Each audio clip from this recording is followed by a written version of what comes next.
Caroline Wanga. Yes. So, how are you? I'm so good. I'm so good. How can you not be good? I know. I mean, beautiful day. Yes. Somewhere outside when we get out there. Yeah, and could you tell me who? Could you tell me who you're with? She's my mom. This is my baby. I'm sorry. This is Cadence Daniels. She's a grown woman that I just call my baby. I know to y'all she's Caroline Wanga, but this is my mom. So Yeah, I'm this is Cadence my daughter, Daniels. and she produced one of the segments in the show today. The Warriors of Justice segment was produced by her and 𝘲𝘪𝘗, who are two phenomenal young women who are doing great things in the creative space. I couldn't be prouder. We're really excited. Yeah. Absolutely. So, I saw an interview that you did with Essence. It was Yeah. in 2021 for the Beauty Carnival. Yeah. There's a phrase that I think describes my style, which is I wear where I am. And so I WEAR, WHERE,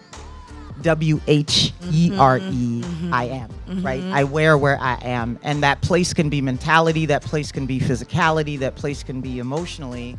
And I think that historically for Black folks, that plays into mine, fashion has always had two lanes. It's had a lane that is related to authenticity and driving the culture and like aesthetic and like we change rooms Yep. when we walk in because of what we look like.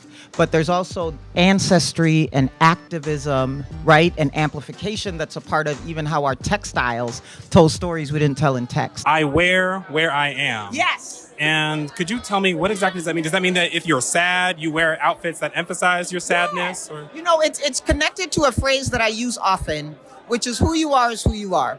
If you cannot be who you are where you are, you change where you are, not who you are, right? And so the wear can be a mental wear, it can be a spiritual wear, it can be an environmental wear. The goal behind that statement is I don't think about external variables like dress code, whether people will think I look crazy, whether or not I'm wearing the right designer, whether or not I have a particular body shape, whether or not the weather says, whether or not I can wear a day sequin. I don't worry about that. I pay attention to what's going on with me, and I dress in accordance with that based on what's in my closet that reflects my style. That's what that means. I wear, WHERE, I am. And that can be here, here, or here. Okay. Yeah. And I have two more questions. Yes. What has being a mother taught you? What has being a daughter taught you? Maybe she'll tell me. Look, I gave her the Yeah, that's not cool. I was waiting to hear what she was gonna say, and then I was gonna get on top of that.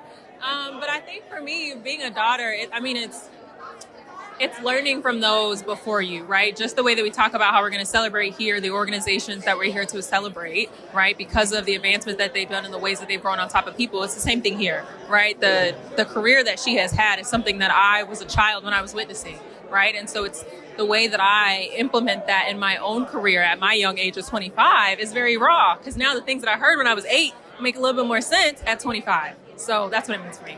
And the reason why I had her answer is because I became a mom before I became a legal adult, right? At 17.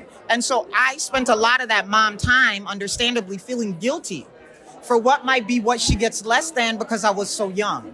And so I spent a lot of my mindset as a parent trying to make up for or kind of doing almost psychological apology for the situation I brought her into, but trying to do my best. And what I have learned from her, because there's only 17 years between us, what I have learned from her is that I put a lot of energy into the guilt part of the story. I didn't pay enough attention to what are the benefits she has from getting the opportunity to grow up with me. Right? And what she is now better prepared for in life at 25, she's like a 35-year-old, right? And it's because we got to grow up together. And I never diluted things for her. She lived the life I was living. And so the way that she then gets to step into the world as an adult is prepared to function in adulting differently because she got to grow up with me. And I don't think I gave enough credit. And it's only been in the last couple of years of reflection as I've watched her grow up that I actually have a different acceptance of what was something I felt really guilty about because of how early I had her. And now I'm seeing what was the silver lining of that is about the beautiful human in the world that is going to start making her impact much earlier in life and how dope that's going to be for the world. So that's it. That's to answer your question. That's it. That's all. And my last question, Yeah. May is Mental Health Awareness Month. Woo, ain't it? So I want to ask. Every month. Here's the thing. Like, I will be very honest with you. I say this to a lot of people. I live with depression. I've lived with it probably longer than I knew I was living with it. And at the point that I got introduced to it and understood how to live with it, once I got a hold of it, has been one of the most liberating things for me.